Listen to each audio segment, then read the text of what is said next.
जय हिंद दोस्तों, आपका अपने channel service to saving guide में बहुत बहुत स्वागत है। इस वीडियो में हम आपसे RTE act 2009, right of children to free and compulsory education act 2009 और RTE rules 2010, right of children to free and compulsory education rules 2010 से 25 मल्टीपल चॉइस क्वेश्चंस और उसके आंसर डिस्कस करने जा रहे हैं, जो कि एनवीएस, केवीएस, ईएमआरएस, सैनिक स्कूल, डीएसएसबी और अन्य कॉम्पिटिटिव एग्जामिनेशंस के लिए काफ़ी महत्वपूर्ण है, काफ़ी उपयोगी है।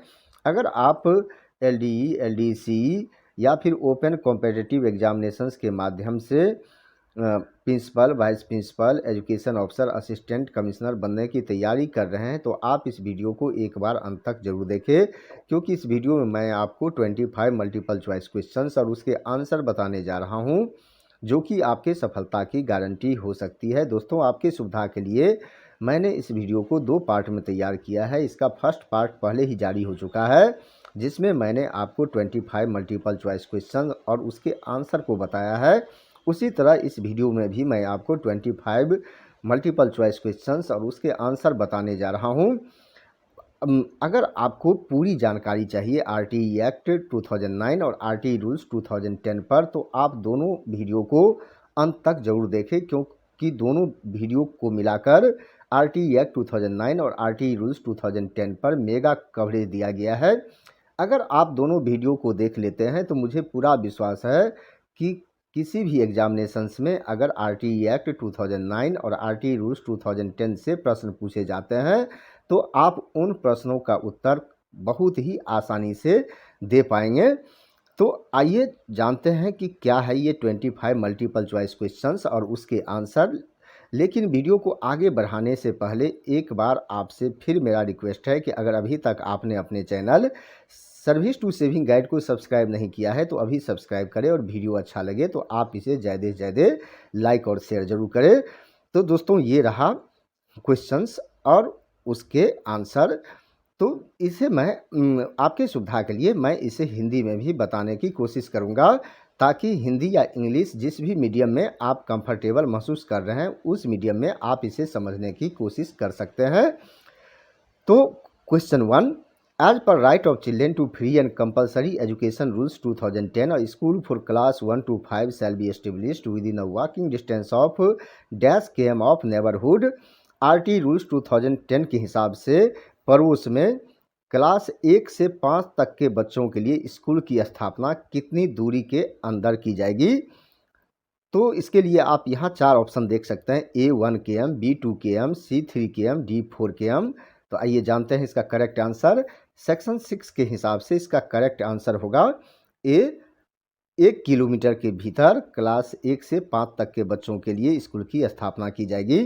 Question 2, as per R right of children to free and compulsory education rules 2010, school for class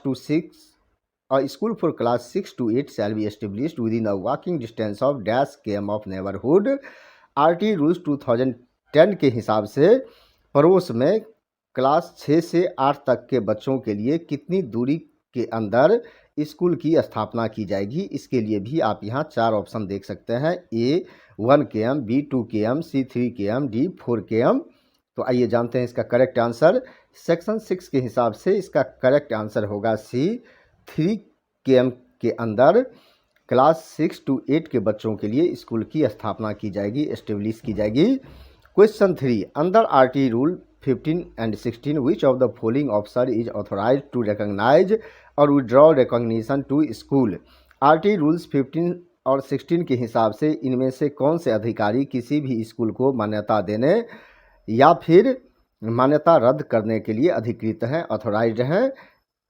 ये 4 ऑप्शन आप यहाँ देख रहे हैं, A DIET, B DO, C SCERT, D NCERT. तो आइए जानते हैं इसका करेक्ट आंसर। इसका करेक्ट आंसर होगा बी डीओ। इसके लिए ऑथोराइज किया गया है आरटी रूल के सेक्शन 15 और आरटी रूल्स के 15 और 16 के हिसाब से। Question 4, as per the schedule of RTE act the minimum number of working days oblique instructional hours in an academic year for class 6 to 8 should be. RT act के schedule के हिसाब से आपके जानकारी के लिए बता दूं कि आरटी एक्ट में एक शेड्यूल है और उसमें इसके बारे में डिस्क्राइब किया गया है, वर्किंग आवर, इंस्ट्रक्शनल आवर के बारे में बताया गया है। तो इसीलिए ये क्वेश्चन है, as per the schedule of RTE act minimum number of working hours, working days, मतलब कम से कम कितने दिन, ऑब्लिक इंस्ट्रक्शनल आवर्स, मतलब कम से कम कितने घंटे क्लास 6 to 8 के बच्चों के लिए प्रत्येक एकेडमिक वर्ष में होना चाहिए, एकेडमिक ईयर में होना चाहिए। तो इसके लिए यहाँ आप 4 ऑप्शन देख सकते हैं, ए 220/800, बी 230/800, सी 240/1020, डी 220/1000। तो आइए जानते हैं इसका करेक्ट आंसर। तो इसका करेक्ट आंसर होगा डी, क्लास 6 to 8 के बच्चों के लिए मिनिमम 220 वर्किंग डेज होना चाहिए और मिनिमम 1000 इंस्ट्रक्शनल आवर होना चाहिए प्रत्येक, यानी किसी भी एकेडमिक ईयर में। Question 5, which of the following are duties of a teacher under section 24 of RTE act. RTE act के सेक्शन 24 के हिसाब से इनमें से शिक्षक की कौन सी ड्यूटी है? A, maintain regularity and punctuality in attending school, B, conduct and complete the curriculum in time, C, assess the learning ability of each child, D, all of the above. तो आइए जानते हैं इसका करेक्ट आंसर।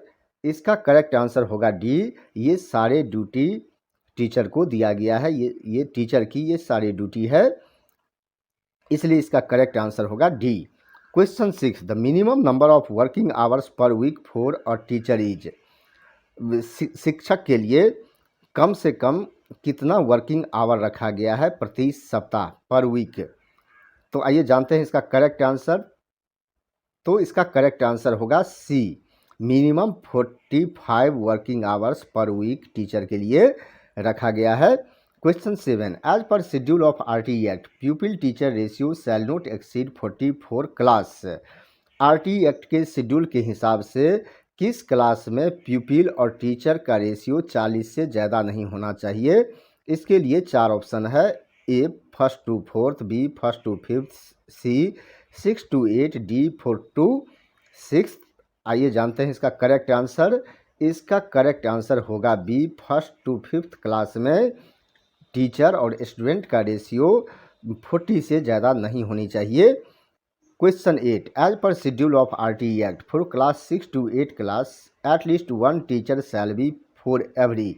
आरटीई एक्ट के schedule के हिसाब से class 6 to 8 में हर एक कितने बच्चे पर कम से कम एक टीचर होना चाहिए? कितने बच्चे पर कम से कम एक शिक्षक होना चाहिए?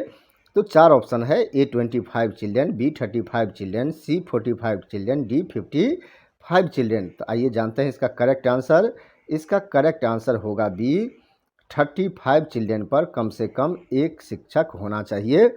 Question 9, what is the amount of fine to be imposed for receiving capitation fee. अगर कोई स्कूल कैपिटेशन फ़ी वसूल करता है तो उस पर कितना जुर्माना लगाया जाएगा? यहाँ 4 ऑप्शन देख सकते हैं, ए 2 times of capitation fee charge, जितना कैपिटेशन फ़ी चार्ज करेगा उसका 2 गुना, बी 4 टाइम्स 4 गुना, सी 8 टाइम्स 8 गुना, डी 10 टाइम्स 10 गुना। तो आइए जानते हैं इसका करेक्ट आंसर। सेक्शन 13 के हिसाब से इसका करेक्ट आंसर होगा डी, जितना कैपिटेशन फ़ी वसूला जाएगा उसके 10 गुना फाइन उस स्कूल पर लगाया जाएगा, उससे वसूल की जाएगी। Question 10, as per the schedule of RTE act a full time head teacher should be appointed where admission of children is above. RTE act के शेड्यूल के हिसाब से कितने बच्चे होने चाहिए जहां एक फुल टाइम हेड टीचर को अपॉइंट किया जाना चाहिए? कितने बच्चे पर एक फुल टाइम हेड टीचर को अपॉइंट किया जाना चाहिए? इसके लिए 4 ऑप्शन देख सकते हैं, ए 200, बी 100, सी 300, डी 400। तो आइए जानते हैं इसका करेक्ट आंसर। इसका करेक्ट आंसर होगा बी, जहां 100 से ज़्यादा बच्चे होते हैं वहां पर एक फुल टाइम हेड टीचर को अपॉइंट किया जाना चाहिए। Question 11, which of the following body shall be constituted for monitoring of child's right to education under the act. Right to education act के तहत चाइल्ड राइट्स टू एजुकेशन यानी बच्चों के जो शिक्षा का अधिकार है उसे मॉनिटर करने के लिए किस बॉडी को बनाया जाएगा, कॉन्स्टिट्यूट किया जाएगा। तो इसके 4 ऑप्शन देख सकते हैं। A, national commission for protection of child's right at central level. B, state commission for protection of child's right at state level. C, both A and B. D, none of the above. आइए जानते हैं इसका correct answer. Section 31 के हिसाब से इसका correct answer होगा C, both A and B. Central level पर national commission for protection of child rights की स्थापना की जाएगी, बनाई जाएगी, और स्टेट लेवल पर state commission for protection of child rights constitute किया जाएगा। Question 12, under rule 24 of RTE the certificate awarded to a child shall contain PCR of the child which means. RTE rules के 24 के हिसाब से बच्चों को certificate दी जाएगी जिसमें PCR होना चाहिए। तो PCR का मीनिंग क्या होता है? सर्टिफिकेट में जो PCR दिया जाएगा तो PCR का मीनिंग क्या होगा? A, public control room. B, people control room. C, people's cumulative record. D, people cumulative record. तो आइए जानते हैं इसका करेक्ट आंसर। तो इसका करेक्ट आंसर होगा सी, उसे पीपल कुमुलेटिव रिकॉर्ड कहा जाता है, जो कि बच्चों के सर्टिफिकेट में होना चाहिए। Question 13, if a teacher is not professionally qualified after how many years of RTE implementation will he have to possess the required qualification under section 19 of the act. यानी सेक्शन 19 के हिसाब से अगर कोई टीचर प्रोफेशनली क्वालिफाइड नहीं है तो RTE right to education act के इम्प्लीमेंट होने के कितने समय सीमा के भीतर क्वालिफिकेशन एक्वायर करना होगा? A, 3 years. B, 2 years. C, 5 years. D, none of the above. तो आइए जानते हैं इसका करेक्ट आंसर। तो इसका करेक्ट आंसर होगा सी, RTE इम्प्लीमेंटेशन के 5 वर्ष के अंदर उस शिक्षक को रिक्वायर्ड क्वालिफिकेशन एक्वायर करना होगा। अगर उसके पास रिक्वायर्ड क्वालिफिकेशन नहीं है RTE एक्ट के इम्प्लीमेंटेशन के समय में। Question 14, which of the following documents shall be deemed to be the proof of age for the purpose of admission in schools as per RTE rule? RTE rule के हिसाब से इसमें से किस डॉक्यूमेंट को एज प्रूफ माना जाएगा school में एडमिशन के लिए? A, hospital or auxiliary nurse and midwife register record. B, anganwadi record. C, declaration of the age of the child by parent or guardian. D, all of the above. आइए जानते हैं इसका correct answer. Section 13 के हिसाब से इसका correct answer होगा D, ये सारे इन सभी को एज प्रूफ माना जाएगा स्कूल में बच्चों के एडमिशन के लिए। Question 15, under rule 26 and 28 of RTE rule the central and state commission for protection of child rights में set up dash for registering complaints regarding violation of child right. RTE rule के 26 and 28 के हिसाब से central या फिर state commission for protection of child rights बच्चों के द्वारा या फिर उसके पेरेंट्स के द्वारा कंप्लेंट को दर्ज करने के लिए किसकी स्थापना करेगी? इसमें से किसकी स्थापना करेगी? A, child helpline. B, C box. C, online mechanism. D, none of the above. तो आइए जानते हैं इसका करेक्ट आंसर। तो इसका करेक्ट आंसर होगा ए, चाइल्ड हेल्पलाइन।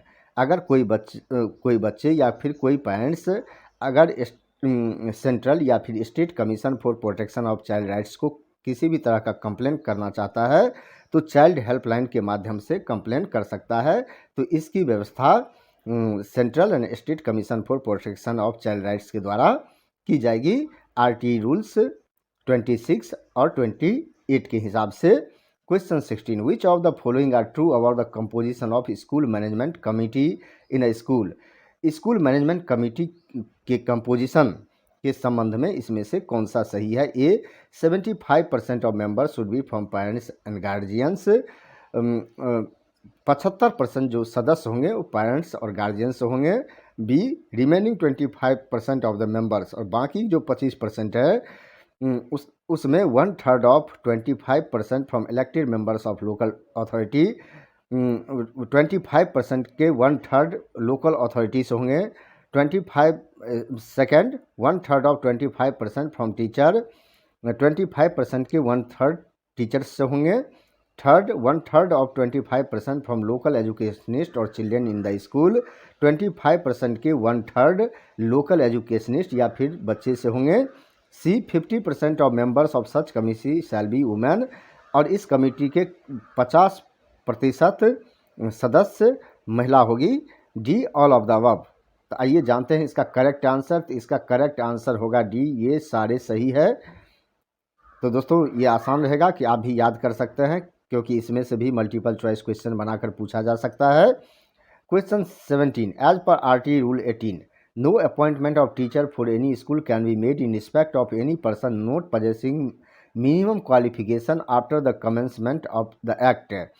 RT रूल 18 के हिसाब से RT एक्ट के लागू होने पर कितने समय के बाद किसी भी शिक्षक को स्कूल में अपॉइंट नहीं किया जाएगा जिसके पास पूरा क्वालिफिकेशन ना हो, रिक्वायर्ड क्वालिफिकेशन ना हो। तो कितने समय के बाद अपॉइंटमेंट नहीं किया जाएगा ऐसे शिक्षकों को? ए 3 मंथ्स, बी 6 मंथ्स, सी 9 मंथ्स और डी 12 मंथ्स। आइए जानते हैं इसका करेक्ट आंसर। तो इसका करेक्ट आंसर होगा बी, RT एक्ट इम्प्लीमेंटेशन के 6 महीने के बाद किसी भी शिक्षक को अपॉइंट नहीं किया जाएगा जिसके पास में मिनिमम क्वालिफिकेशन ना हो। Question 18, the members of national advisory council at central level and state advisory council at state level constituted by central government under section 33 and state government under section 34 of RT act may not exceed members. Central government के द्वारा जो national advisory council और state government के द्वारा जो state advisory council की स्थापना की जाएगी, तो उसमें अधिकतम सदस्य की संख्या कितनी होनी चाहिए? A 20, B 15, C 25, D 35। तो आइए जानते हैं इसका करेक्ट आंसर। इसका करेक्ट आंसर होगा बी, इस काउंसिल में 15 से ज़्यादा सदस्य नहीं होना चाहिए, उसे एक्सीड नहीं करना चाहिए। Question 19, which of the following is not true regarding the time limit for redressal of grievances of teacher at different forums for escalation to higher level under Rule 21A of RTE Act। RTE Act के rule 21A के हिसाब से अलग अलग forum में अगर कोई शिक्षक कंप्लेन करता है, कोई ग्रीवियंस लॉन्च करता है, तो उसके रिड्रेसल के लिए अधिकतम समय सीमा क्या रखी गई है? 4 ऑप्शन आप यहाँ देख सकते हैं। A 15 days at SMC, B 30 days at block level, C 3 months at district level, D 95 days at state level. तो इसमें से कौन सा सही नहीं है? तो इसमें से सही नहीं है D 95 days at state level. इसे मैं थोड़ा क्लैरिफाई कर देना चाहता हूँ कि शिक्षक को अधिकार दिया गया है RT रूल्स 21 के हिसाब से कि अगर उसके पास कोई ग्रीवियंस है तो पहले SMC के पास अपना ग्रीवियंस लॉन्च कर सकता है, जिसे 15 दिन के अंदर डिस्पोज करना होगा। अगर डिस्पोज नहीं होता है तो शिक्षक block level grievance redressal committee के पास में कंप्लेन कर सकता है, जिसे 30 डेज के अंदर ग्रीवियंस को रिड्रेस करना होगा, निवारण करना होगा। अगर यहाँ से कोई सेटिस्फैक्ट्री रिप्लाई नहीं होता या डिस्पोज नहीं होता तो teacher district level grievance redressal committee के पास में अपना कंप्लेन लॉन्च कर सकता है, जहां इसे 3 महीने के अंदर डिस्पोज करना होगा। अगर यहां से भी सेटिस्फाई नहीं है तो teacher state level grievance redressal committee के पास कंप्लेन कर सकता है, जहां इसके लिए समय सीमा 90 दिन की रखी गई है। तो दोस्तों ये 4 MCQ आप याद कर लीजिए, चूँकि एक MCQ से यहाँ 4 MCQ बन रहा है। Question 20, how many chapters and sections are in RTE act 2009? RTE act 2009 में कितने चैप्टर्स हैं और कितने सेक्शंस हैं? A 5/40, B 6/39, C 7/40, D none of the above.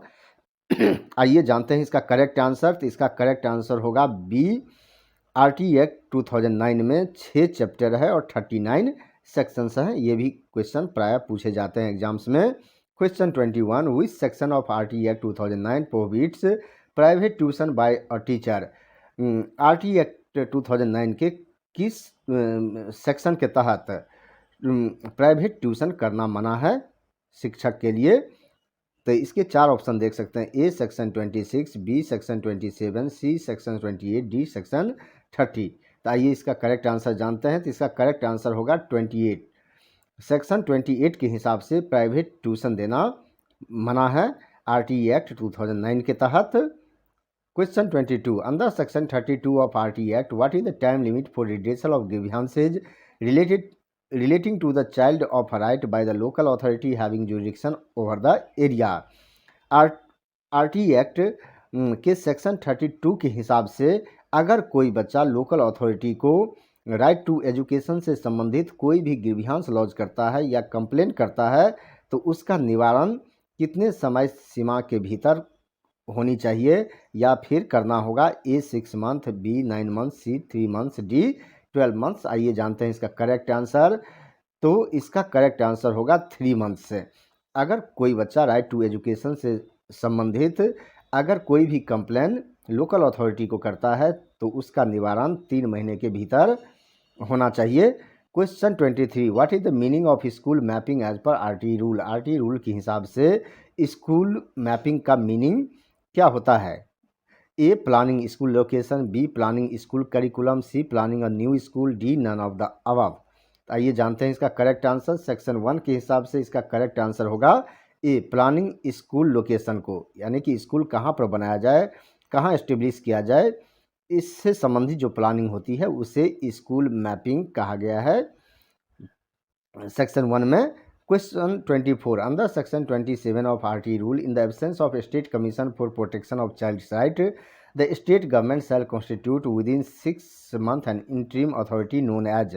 जिस भी स्टेट में state commission for protection of child rights की स्थापना नहीं हुई है तो आरटी रूल 27 के हिसाब से 6 महीने के भीतर एक अथॉरिटी को बनाना होगा जिसका नाम होगा A right to education protection authority REPA, B right to compulsory education authority RCEA, C right to education authority REA, D none of the above. तो आइए जानते हैं इसका करेक्ट आंसर। इसका करेक्ट आंसर होगा A right to education protection authority REPA। Question 25, how many parts and rules are in RT rules 2010। RT rules 2010 में कितने parts हैं और कितने रूल्स हैं। ए 8 parts and 31 rules, B 9 parts and 30 rules, C 7 parts and 25 rules, D none of them. तो आइए जानते हैं इसका करेक्ट आंसर। इसका करेक्ट आंसर होगा ए 8 पार्ट्स है और 31 रूल्स है। तो दोस्तों ये रहा 25 मल्टीपल चॉइस क्वेश्चंस और उसके आंसर्स, और मुझे पूरा विश्वास है कि आपको यह वीडियो अच्छा लगा होगा, जानकारी अच्छी लगी होगी। यह वीडियो आपको अच्छा लगा तो आप इसे ज़्यादा से ज़्यादा लाइक और शेयर ज़रूर करें और कमेंट सेक्शन में भी लिखकर बताएं। इस वीडियो को अंत तक देखने के लिए आपको बहुत बहुत धन्यवाद।